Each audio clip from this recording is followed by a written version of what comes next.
Joseph We've already seen changes made as far as the national picture is concerned as a result of the presidential election. What changes have taken place, and what changes do you see forthcoming under the new president? One, I think he learned a lot of lessons first time.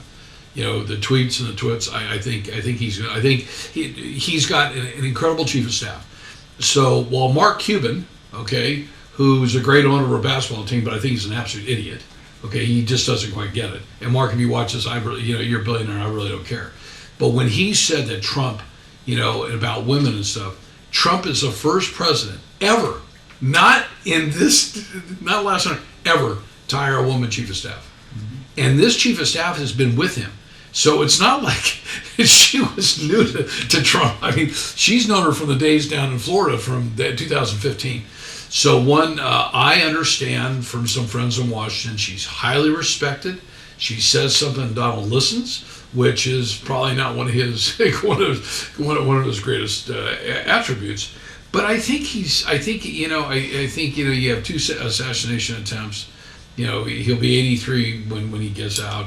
I think he's learned. I can tell a different tone, but again, we'll see. But a couple things that have happened. The Taliban has now sent out a message that they want to see peace with America and they want to get off the terrorist list. That's kind of huge.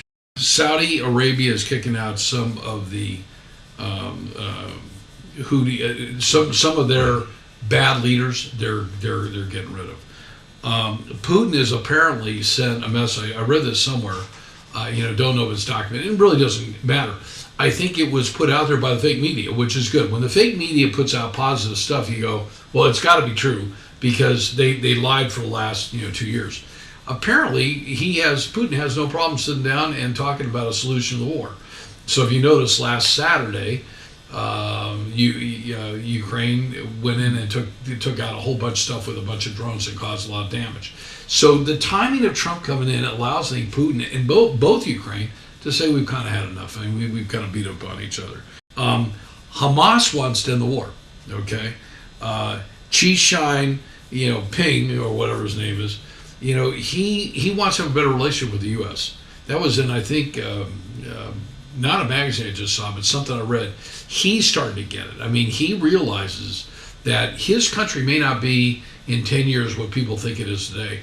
On a little side note, I was at an SIR conference in Southern California a month ago, and one of the CNN commentators, a really well-known guy, his name begins with an S, was talking about demographics around the world. And it said that the demographics in China are not what we've been told, and that they're actually a lot smaller, and that their population was estimated by like 250 million more than what it really is. Because they've got cities over there that have been built that are never going to be occupied. And he said that we'll see a dramatic change with China within the next 10 years. So in one of the piles of stuff I got here, I've got the charts.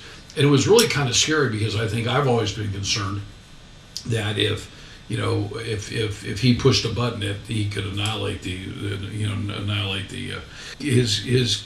Trump is dealing with the immigration issue and hiring, Tolman, and I mean, I think he is saying like a real quick.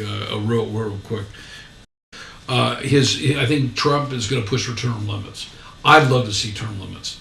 You take people like Nancy Pelosi who've been there too long. They've just been there too long. It's time to bring some new blood in. And how do you go into Congress and have $2 million in the bank and you come out and you're worth $200 million? I mean, America, really, are we that stupid not to know that there's a lot of inside politics? So I think all of a sudden, just in a week, it hasn't even been 168 hours since the election has been called.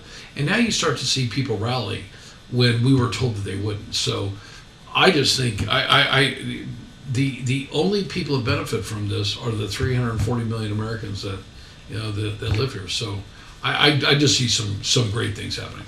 Great things are happening at Victor Valley College. That is our topic on our next Joseph W. Brady Report. We hope you'll be watching. We appreciate you being with us this time around.